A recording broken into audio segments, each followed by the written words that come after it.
नमस्कार दोस्तों, मैं हूं चीकू। मैं आपको बताऊंगा आज मापन। हेलो, ये चूहा क्या बताएगा आपको मापन क्या होता है? ये चूहा क्या बताएगा? आइए मैं बताता हूँ आपको ये मापन पूरे तरह के समझाता हूँ। मैं इंद्रमोहन कुमार आप सभी का स्वागत करता हूँ आई एम के स्टडी हब यूट्यूब चैनल पर। जैसा कि आप बोर्ड पे देख होंगे मापन क्या होता है, मापन की हमें ज़रूरत क्यों पड़ी, क्यों मापना मतलब जरूरी हो गया है, ज़रूरी हो गया था आने वाले युग में, और मापन की मतलब पद्धति धीरे धीरे चेंज कैसे हो गई, कितने पद्धतियों में बांटा गया है मापन को, ये सारा चीज़ इस वीडियो में हम लोग देखेंगे। जैसे कि हम आज 16 अगस्त हो गया है, पिछले मतलब 15 अगस्त को आपने अच्छा से मनाया होगा, जो हमारे आज़ादी का दिन था, जिसमें हम लोगों ने अपने वीर शहीदों को याद भी किया और उसके अपने तिरंगे को पिंगली वेंकैया नायडू द्वारा जो मतलब एक तरह से उसको रूप दिया गया था तिरंगे को, उसको अच्छे से फहराया होगा।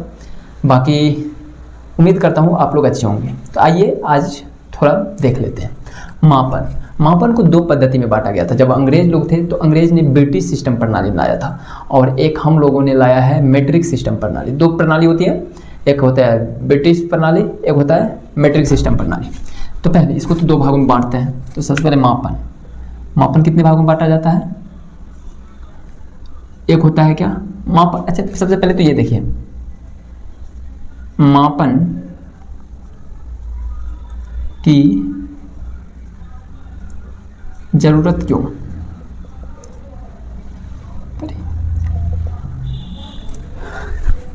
पड़ी, ये मापन की जरूरत क्यों पड़ी? इसका सही सा आंसर ये है कि मापन की जरूरत हमें इसलिए पड़ी, जैसे पुराने आदिकाल युग में हम लोग जैसे मतलब मापन की जब प्रणाली नहीं थी तो हम लोग जैसे किसी को कोई वस्तु मुझे ज़रूरत थी तो फिर हम लोग एक्सचेंज करते थे। एक्सचेंज का मतलब क्या होता है कि जैसे मुझे अगर मेरे पास आम है, उसके पास सेब है, तो मुझे अगर सेब खाना हो तो फिर मैं आम दूंगा, सेब लूँगा। ये तो ठीक था, मतलब यहाँ तो मान लेता हूँ एक सेब एक आम से चेंज हो जाएगा। लेकिन मान लेता हूँ कुछ महंगी चीज़ें आती गई, जैसे कुछ महंगी चीज़ें आ गई, कुछ सस्ती चीज़ें। जैसे अगर आपको मान लेता हूँ कि मुझे एक क्या बोल सकते हैं उसको, रुई चाहिए और मुझे उससे अन्न चाहिए, मतलब क्या कहते हैं, अन्न चाहिए। अब रुई इतना बराबर आप क्या कहते हैं, रुई इतना बराबर आप तो वो नहीं दे सकते हैं, क्योंकि 1 केजी रुई बहुत ज़्यादा हो जाता है। 1 केजी गेहूँ देने में फिर मतलब एक तरह से लॉस होता जाता था। तो धीरे धीरे उसको समझ आया कि नहीं, अब मापन के हिसाब से मिलेगा। और 1 किलो रुई मिलेगा, यानी अगर रुई का ढेर ऐसे मतलब उस समय में लोग मतलब इतना नहीं विकसित थे, तो फिर मापने के लिए जैसे एक ढेर लगा देते थे। जैसे आप लोग देखे होंगे कि मान लेता हूँ कि एक ढेर है, ये मान लेता हूँ ये रुई का ढेर है, ठीक है, ये रुई का एक ढेर है, ठीक है, रुई का ढेर है। अब इतना ही गेहूं का ढेर मांगता, ठीक है कि नहीं, इतना ही गेहूं का ढेर। तो इसमें क्या होता था कि इसको लॉस हो जाता था। मान लेता हूँ ये गेहूं है, जिसको आप बोलते हैं आटा खाएंगे, गेहूं, और ये है रुई। तो अब इतना रुई और इतना गेहूं में वजन क्या होता है कि इसका ज़्यादा हो जाएगा, रुई का 1 केजी होगा, क्योंकि ये मतलब एक तरह से फैला हुआ चीज़ है, तो ज़्यादा गैप है, इंटरनल स्पेस ज़्यादा है, तो सिर्फ फैला हुआ रहता है। इसमें कम है, तो फिर ऐसे में लॉस होता था। इस किसान को मान लेता हूँ, इसको मतलब विक्रेता 1 मान लेता हूँ, इसको विक्रेता 2 मान लेता हूँ। तो दोनों को क्या होता था, इसको लॉस हो जाता था, इसको 1 मान लो, इसको, तो इसको लॉस होता था। लॉस होने के चक्कर में क्या हुआ कि धीरे धीरे जब इसको लॉस होने लगा था, तो अब इन लोगों ने मतलब धीरे धीरे इन्होंने देखा कि नहीं, मेरे पास जो गेहूं रहता है, रुई मतलब कुछ ज़्यादा हो जाता है, मतलब इस तरह से इसको समझ में आने लगा। धीरे धीरे ये इसको विकसित किया। जैसे आजकल भी गांव घर में देखते होंगे, जैसे मूंग अभी भी जैसे गांव में खास करके गांव में ही देखने को मिलता है। अगर कोई मान लेते हैं मड़ुआ हो गया, मूंग तो तोड़ता उड़ता है, तो फिर एक मतलब जैसे इसी तरह ढेर बना दिया है, 1 ढेर 2 ढेर 3 ढेर, और उसमें से एक ढेर, मतलब अगर मान लेते हैं 3 एक देना है या 4 ढेर बनाएगा, 1 ढेर उसको दे देगा, मतलब जे मतलब लेबर होते हैं जो आपका मूंग तोड़ते हैं तो उसको दे देता है। इस तरह से इसीलिए हमको क्या पड़ी, मापन की जरूरत पड़ी। तो मापन जब अंग्रेज के समय में थे तो अंग्रेज में 2 पद्धति लाए थे। तो अंग्रेज अपना पद्धति लाया था जिसको ब्रिटिश प्रणाली कहते हैं, और एक था मेट्रिक प्रणाली। तो याद रखेंगे, एक होता है ब्रिटिश प्रणाली। तो सबसे पहले तो हमको मेट्रिक प्रणाली एक साइड देखेंगे, क्योंकि पहले अपना देश का ही देखेंगे। मेट्रिक पद्धति या मेट्रिक सिस्टम बोलते हैं या प्रणाली बोल सकते हैं। और एक साइड रखेंगे ब्रिटिश प्रणाली। कितने भागों में बांटा गया है? 2 भागों में। प्रणाली या पद्धति इसको भी बोलेंगे, इसको बोलेंगे ब्रिटिश सिस्टम,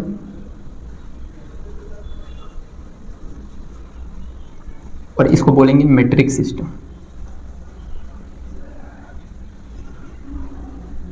ठीक है, ये 1 नंबर, ये 2 नंबर। अब इसमें देखिए मापेंगे किस चीज़ को, मापना तो सीख गए हैं, तो माप किसको सकते हैं, अगर हम मापने की जरूरत क्यों पड़ी, उम्मीद करता हूँ ये आपको समझ में आ गया होगा। दूसरा क्या क्वेश्चन इम्पोर्टेंट है कि अगर मुझे मापना है किसको,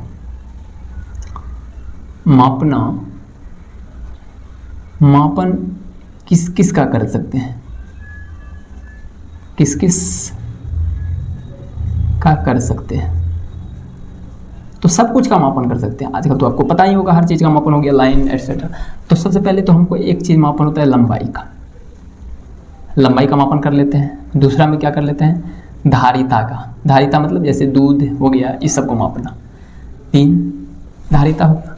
उसके बाद क्या होता है, समय की भी माप होती है कि नहीं, समय की माप होती है। चौथा में घन की माप होती है, जमीन जायदाद की माप होती है। जमीन जायदाद किस में मापा जाता है, तो लंबाई में ही मापे जाते हैं। ठीक है, तो इस चीज़ों की लगभग हमको मापन की जरूरत पड़ती है। ठीक है, तो अब हम लोग देखेंगे मीट्रिक सिस्टम में होता क्या है। तो मीट्रिक सिस्टम में हम पहले लंबाई की मापना देखेंगे, फिर धारिता की मापना देखेंगे। ठीक है, लंबाई हो गया, धारिता हो गया, एक और चीज़ हो जाएगा द्रव्यमान की, द्रव्यमान यानी मास, इसकी भी मापन हम लोग करते हैं, तो इसकी भी। तो टोटली ये 5 लोग, और मीट्रिक सिस्टम पे भी हम लोग ये 5 को देखेंगे कि कैसे मापा जाता है, मतलब मीट्रिक सिस्टम में कैसे ब्रिटिश सिस्टम। ठीक है, चलिए आइए शुरू करते हैं। तो इसको पहले हम मिटा लेते हैं।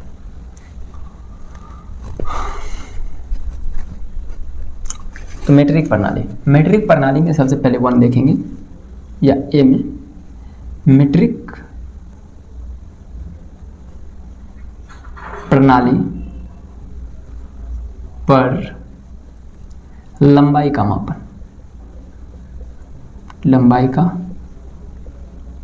पहले हम लंबाई का देख लेते हैं। ठीक है, तो लंबाई का मापने के लिए इसमें 7 चीज़ें होती हैं। लंबाई का मापन देखिए, सबसे पहले एक ही में हम समझा देंगे।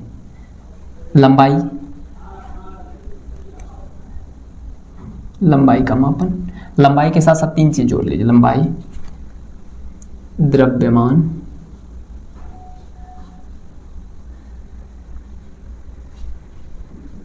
एंड लंबाई, द्रव्यमान एंड धारिता। एक ही चीज़ों में आपको याद करने में धारिता का मापन। ठीक है, तो सबसे पहले होता है मिली याद रखेंगे। उसके बाद क्या होता है, सेंटी। उसके बाद क्या होता है, डेसी।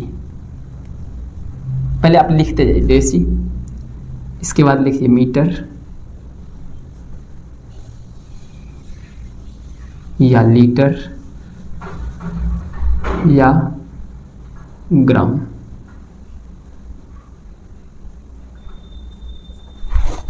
ठीक है, मिली, सेंटी, डेसी, मीटर हो गया। उसके बाद milli, centi, deci, deca, hecto, kilo.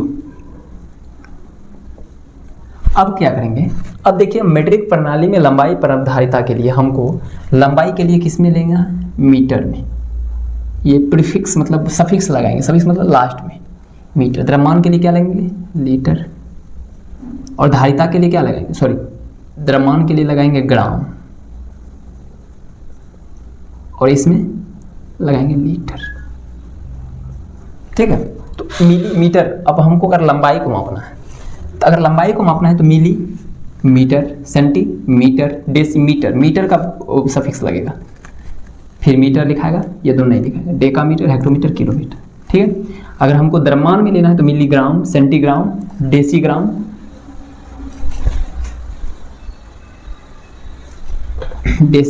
फिर ग्राम, फिर डेकाग्राम, हेक्टोग्राम, किलोग्राम। ठीक है, अगर हमको धारिता मापना है तो मिलीलीटर, सेंटीलीटर, डेसीलीटर, यहाँ पे जो गया लीटर, डेकालीटर, हेक्टोलीटर, किलोलीटर। ठीक है, तो अब देखिए क्या है, 7 चीज़ें हैं, 1 2 3 4 5 6 7। ठीक है, अब कोई पूछे तो आपको पता चल गया तो ये क्या होता है, इससे बड़ा, मिली से बड़ा होता है सेंटी, फिर इससे बड़ा होता है डेसी, डेसी से बड़ा मीटर, मीटर डेका हेक्टो, फिर हेक्टो सबसे बड़ा होता है किलो। ठीक है। अगर कोई पूछ दे 1 मिली से हमको सेंटी तरफ जाना है, मिली से सेंटी में जाना है, तो आपको पता है कि ये इधर क्या है, बढ़ते क्रम में है। तो सबसे पहले एक पॉइंट लिख लेंगे, परिवर्तन का नियम। अब किस चीज की परिवर्तन यही मिली से सेंटी में जाएंगे या सेंटी से डेसी कैसे। तो सेंटी, तो अगर छोटा से छोटे पैमाने, ये सब पैमाना है ना, छोटे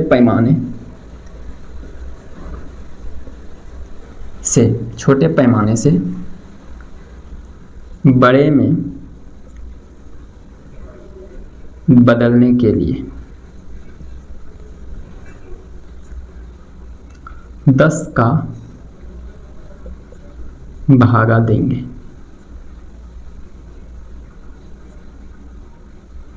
कहने का मतलब है छोटे से, और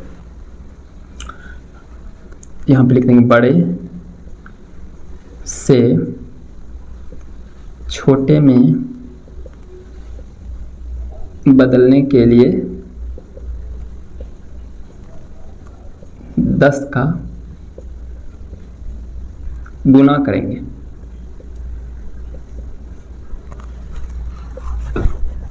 ठीक है, चलिए पहले यहाँ पे 10 10 लिख दीजिए, 10 10 10, यहाँ पे लिखिए 10 10 10।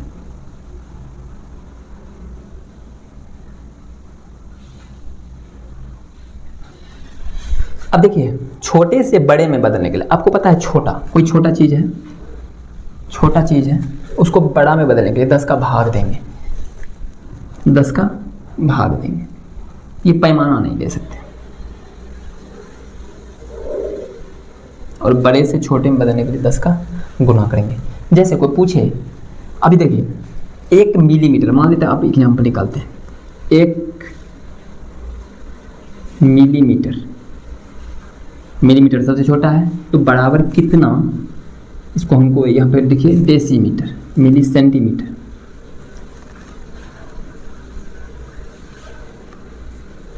तो आपको पता है मिलीमीटर को हमको अगर सेंटीमीटर में बदलना है तो मिली सेंटी कितना दूरी पे है, 1 10 के दूरी पे है। कितना 10 के दूरी पे, 1 10 के दूरी पे, फिर 1 10 की दूरी, 1 10 की दूरी, 1 10 की दूरी, फिर 1 10 1 10।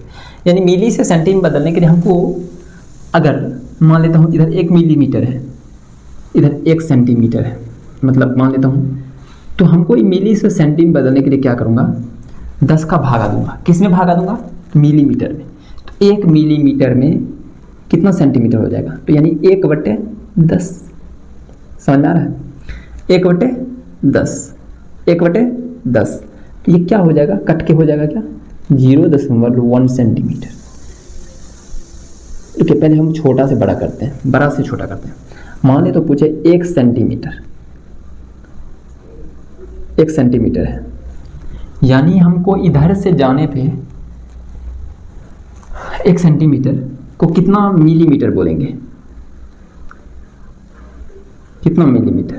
तो आपको पता है 1 सेंटी से छोटा में जाना है तो 10 का क्या हो जाएगा, गुना हो जाएगा, 10 का गुना हो जाएगा। इधर ले लीजिए बायां, इधर ले लीजिए दायां। तो 1 मिली से हमको सेंटी में जाना है, मिली से सेंटी में, सॉरी सेंटी से मिली में, तो छोटा तरफ जाएंगे तो 1 10 से गुना हो जाएगा, तो 1 10 लिखा जाएगा। अगर यहीं पे रहता 1 डेसीमीटर, 1 डेसीमीटर से हमको मिली पे जाना, तो क्या 10 कूदेंगे, 1 10 2 10, यानी क्या हो जाएगा 100 मिलीमीटर।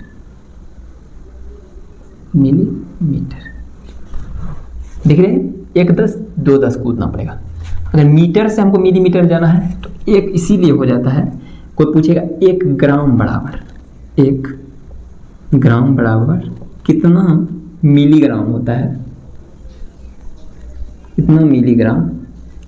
तो 1 ग्राम, तो 1 ग्राम यहाँ पे है, ग्राम यहाँ लिखाएगा, तो कितना 10, 1 10 2 10 3 10 के बाद, यानी 3 10 कितना 10 3 10 तो 10 गुना 10 गुना 10, यानी 1 ग्राम बराबर 1000 मिलीग्राम होता है। ठीक है, 1 ग्राम बराबर कितना मिलीग्राम, 1000 मिलीग्राम। तो चलिए पहले हम परिवर्तन का नियम जो लिखे हैं इसको थोड़ा हटाते हैं, क्योंकि यहाँ पे एक चीज लिखना है। लिख लिए। इसमें देखिए चेंजेस के नियम, अगर ऊपर कभी नहीं जाना पड़ेगा, सब जगह दीजिए।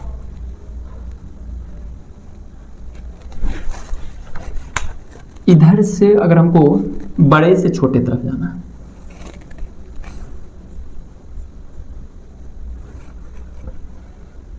छोटा यानी दायां से बायां, यानी बड़े से छोटे,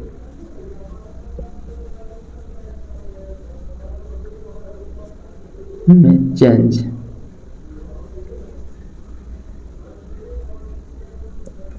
के लिए, बड़े से छोटे में चेंज के लिए 10 का गुना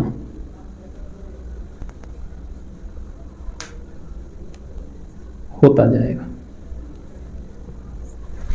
अगर और इधर से लेते हैं छोटे से बड़े के लिए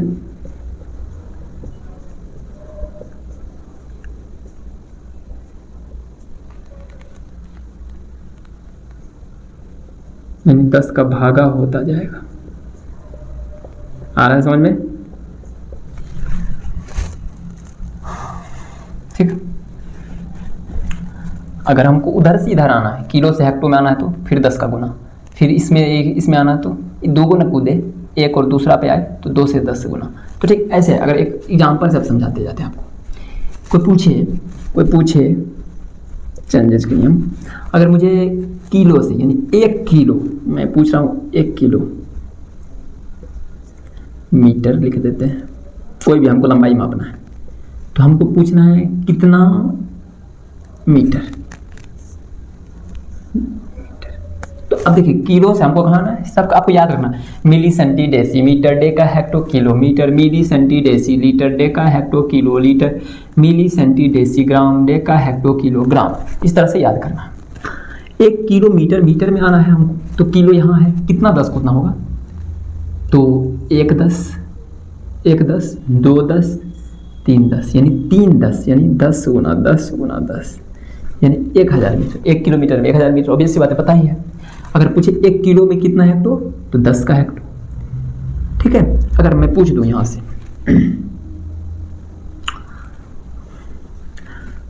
समझ में आ रहा है क्या, लीटर ले लेता हूं, पूछ दूंगा 1 हेक्टो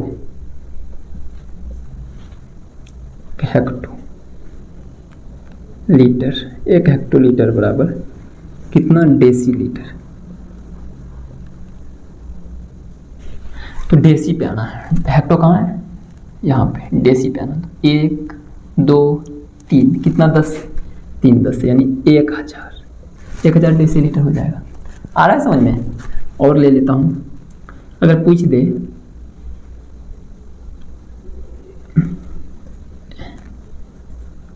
1 मीटर या लीटर या ग्राम, तीनों का एक बार में, कितना मीटर लीटर कितना सेंटीमीटर लीटर और ग्राम, तीनों। तो 1 मीटर लीटर या ग्राम, तीनों में से एक एक करके लेंगे तो कितना हमको सेंटी में आना है, तो सेंटी में आना कितना 10, 1 10 और 2 10, कितना 10, 1 10 या 2 10, या इसका 10 ले लीजिए, 1 10 या 2 10, यानी तो 1 मीटर 100 हो जाएगा, यानी 1 मीटर बराबर 100 सेंटीमीटर, 1 लीटर बराबर 100 सेंटीलीटर, 1 ग्राम बराबर 100 सेंटीग्राम। ठीक है, उम्मीद करता हूँ ये आपको समझ में आ गया होगा। अब इससे आप हमेशा कभी भी कोई भी चीज़ निकाल सकते हैं, जैसे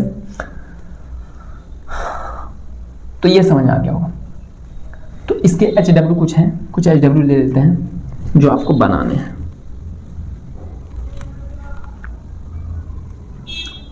तो लिखिए HW, यहाँ लिखिए तो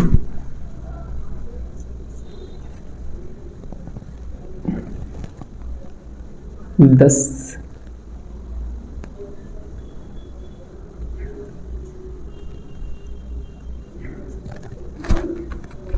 कितना डेसीमीटर। अब देखिए यहाँ से पहले एक बता, 10 सेंटीमीटर है, पहले से 10 सेंटीमीटर, 1 सेंटीमीटर नहीं है, तो 10 सेंटीमीटर, तो 10 तो पहले से है, सेंटीमीटर डेसी, सेंटी से डेसी यानी बड़ा करना है, तो क्या करूँगा, मतलब छोटे से बड़ा करना है, छोटे से बड़ा के लिए भागा 10 होगा, तो यानी 10 तो पहले से है, इसी में 10 का भागा दे देंगे। अगर ये कुछ रहता, अगर हमको मीटर जाना तो 100 से भागा दे देते, यानी कितना हो जाएगा 1 डेसीमीटर, ठीक है, क्योंकि 10 से भागा दे देंगे। अगर 1 रहता तो 1/10 होता है, यानी 0.1 डेसीमीटर हो जाता। तो ठीक है, इस तरह से बनाएंगे आप। 1 लीटर 1 हेक्टो लीटर बराबर कितना सेंटीमीटर।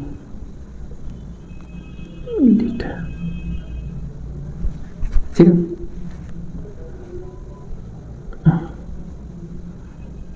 1 लीटर 100 डेसीमीटर,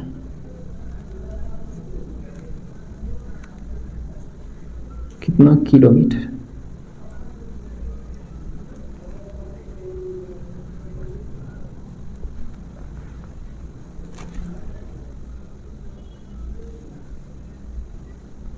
एक डेकाग्राम बराबर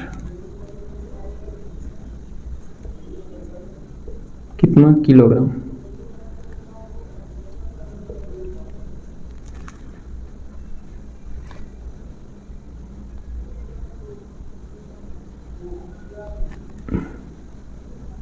एक सेंटी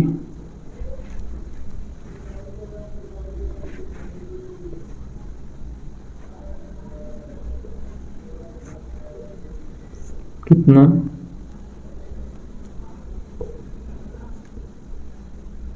किलोग्राम। ठीक है,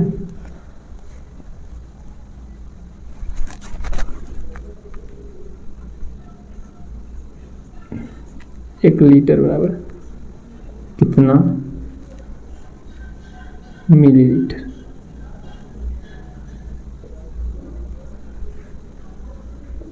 एक किलोमीटर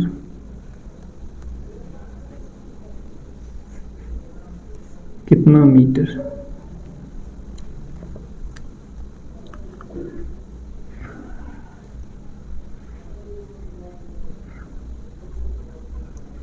एक किलोग्राम बराबर कितना ग्राम।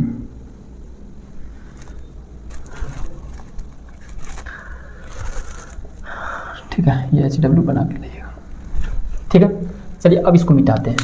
अब हम लोग देखेंगे दूसरा चीज।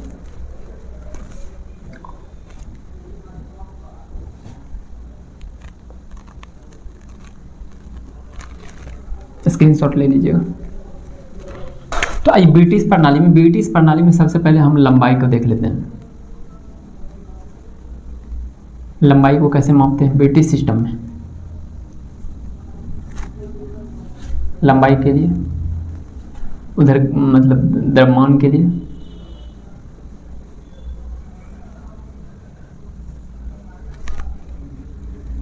धारिता के लिए। ठीक है, तो लंबाई के लिए इसमें एक ही आ जाता है 16 पौंड।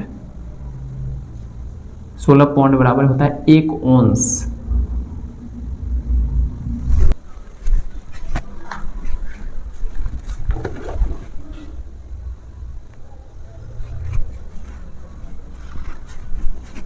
तो 16 औंस बराबर 1 पौंड होता है, और 1 पौंड बराबर क्या होता है, 1 पौंड बराबर होता है 454 ग्राम। ठीक है, 454 ग्राम लगभग में होता है। 54 ग्राम लगभग कितना होता है, लगभग, एग्जैक्टली वैल्यू नहीं होता, लगभग होता है। ठीक है, इसी तरह द्रव्यमान में देख लेंगे। द्रव्यमान में क्या होता है, सॉरी ये तो द्रव्यमान का हो गया ना, ओह बाय मिस्टेक गलती हो रही यार, ये द्रव्यमान का है। लंबाई का यहाँ देख लो, तो लंबाई में क्या बताया है, इसमें बताया है 12 इंच बराबर 1 फुट, 12 इंच बराबर 1 फुट। तो दूसरा देखेंगे 3 फुट, 3 फुट बराबर कितना होता है, और 1 गज होता है। 3 फुट बराबर कितना होता है, 1 गज, और 1760 गज बराबर होता है 1 मील। आगे समझ में। और 1 मील बराबर होता है 1.61 मीटर। ठीक है, बस इतना याद रखेंगे। धारिता में क्या बताया इन्होंने,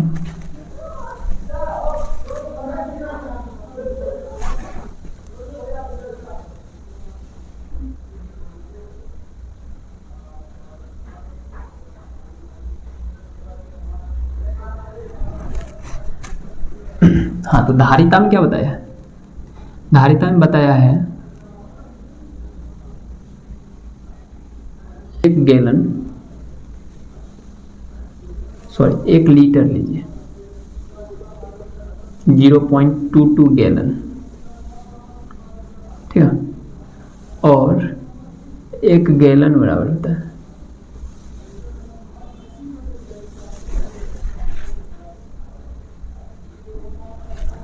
1 गैलन। अब 1 लीटर है तो इसमें कितना हो जाएगा, 1 गैलन बराबर क्या हो जाएगा, 1 गैलन बराबर इसका कितना, 1 लीटर, यानी हो जाएगा 4.55 लीटर। ठीक है, उम्मीद करता हूँ ये तब समझ में आ गया। चलो इस पर एच डब्ल्यू को मिटा देता हूँ। अब कुछ जमीन की माप देखेंगे जो अपना लोग को जरूरत है।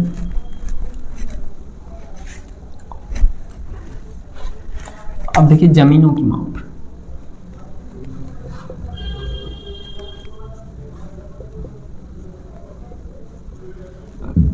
जमीनों की माप जो जरूरत है वो बता देते हैं।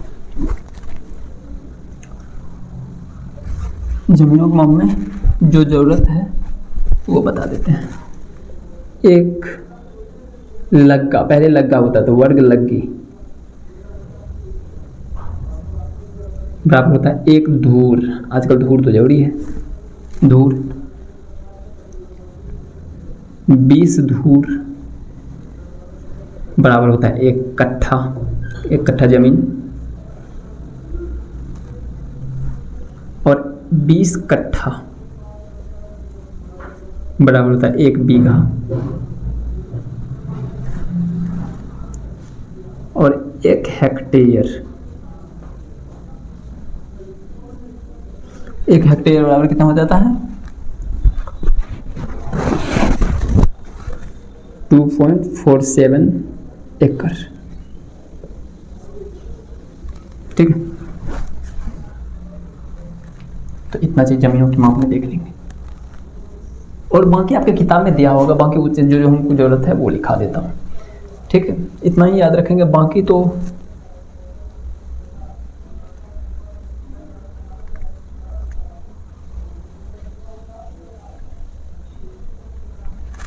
और यहाँ से कुछ याद रखेंगे तो इसमें कुछ एक पॉइंट रख देंगे। 1 इंच बराबर 2.54 सेंटीमीटर।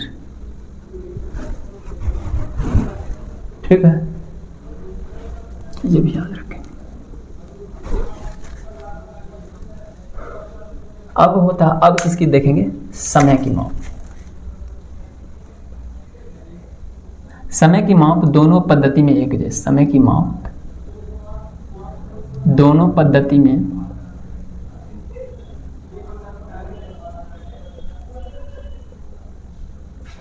एक जैसा।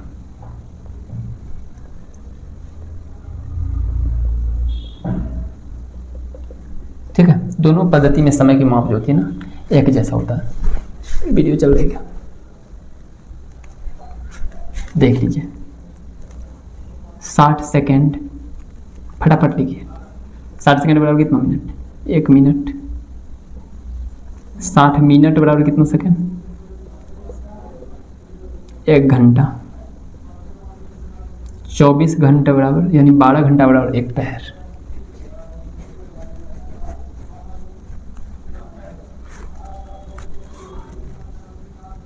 मतलब 4 घंटा। गांव घर में 1 पहर, ठीक है। 12 घंटा बराबर यानी 24 घंटा, सीधा देखिए 24 घंटा बराबर 1 दिन। 7 दिन बराबर 1 सप्ताह।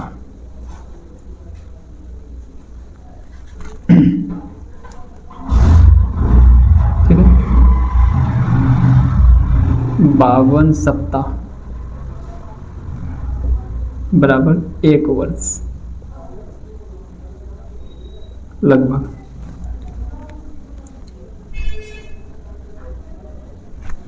मतलब 1 वर्ष में कितने सप्ताह होते हैं? 1 वर्ष में 52 सप्ताह। 1 सप्ताह में 7 दिन, 1 दिन में 24 घंटा, 1 पहर में 4 घंटा, 1 घंटा में 60 मिनट, 1 घंटा में 60 मिनट और 1 मिनट में 60 सेकंड, ठीक है। उसके बाद वर्ष हो गया। 12 वर्ष बराबर 1 युग होता है, ठीक है। 10 वर्ष बराबर 1 दशक होता है।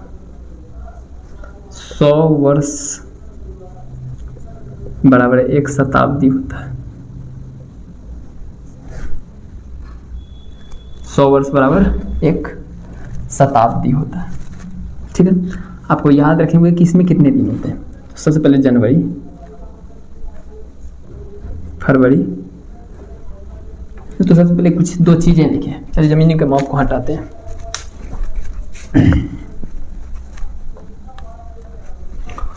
इसमें लिखिए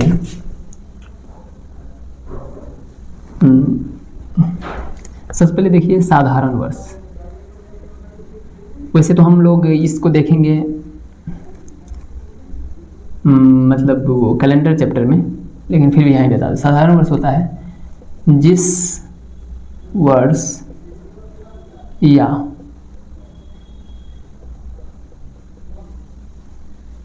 शताब्दी वर्ष में 4 या 400 से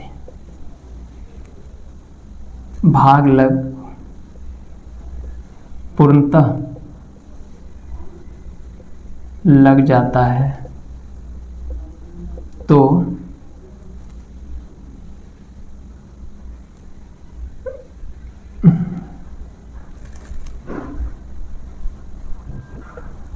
लीप वर्ष पहले लिख लीजिए। लीप वर्ष या इसको बोलते हैं अधिवर्ष, तो लीप वर्ष कहलाता है। और जिसमें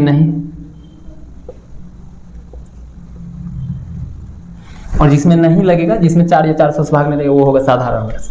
जैसे एग्जाम्पल में 2024 4 से भाग लग रहा है 2400 यानी 1600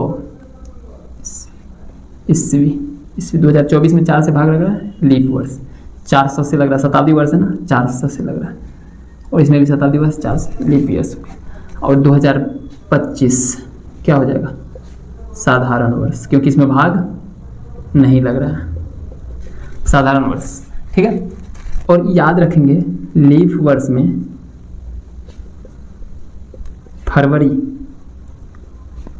29 दिनों का होता है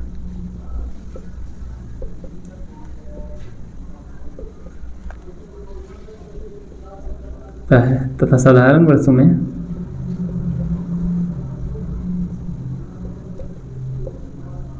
यह 28 दिन का होता है,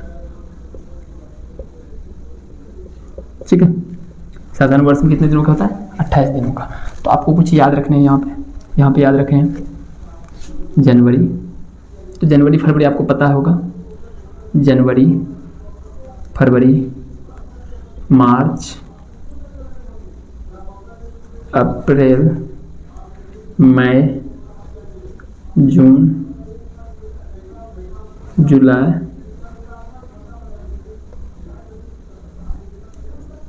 अगस्त सितंबर अक्टूबर नवंबर दिसंबर। तो जनवरी कितना होगा? 31 दिनों का। फरवरी 28 का साधारण वर्ष में, 29 लीप वर्ष में।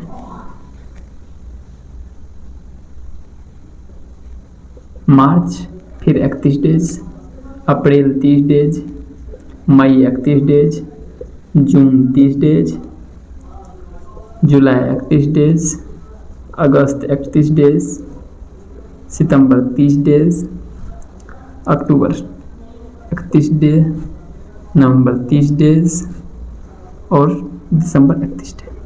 ठीक है, तो इतना चीज़ आप लोग लिख लिया होगा। अब देखेंगे तापमान में परिवर्तन के नियम।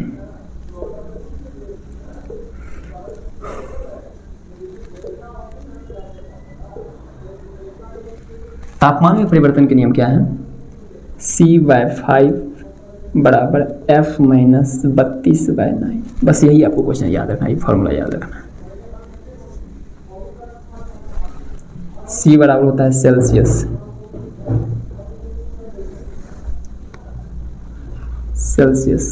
ठीक है, और F बराबर होता है फ़ारेनहाइट।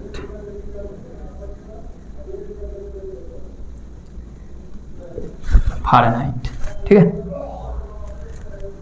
तो अब जो अगर C में दिया होगा तो इस पहले फॉर्मूला लिख लीजिए, बाकी हम समझा देंगे। x किलोमीटर, यानी कोई भी चीज़ किलोमीटर प्रति घंटा में, यानी x किलोमीटर प्रति घंटा में है तो इसको x गुना 5/18 करेंगे तो ये हो जाएगा क्या? मीटर पर सेकेंड में। और अगर x मीटर पर सेकेंड में है तो x गुना 18/5 करेंगे तो हो जाएगा मीटर पर किलोमीटर पर घंटा। ठीक है, ये तो फॉर्मूला भी याद लिख लेंगे, ये दो फार्मूला लिख लेंगे। बाकी इस चैप्टर में आज के लिए इतना ही रखते हैं, बाकी इस पे लगभग 30 से 40 सवाल लाऊंगा जो ये पूरे चैप्टर को ख़त्म कर देगा। तो ठीक है, फिर आज के लिए इतना ही रखते हैं, वीडियो थोड़ा लंबा हो गया। धन्यवाद।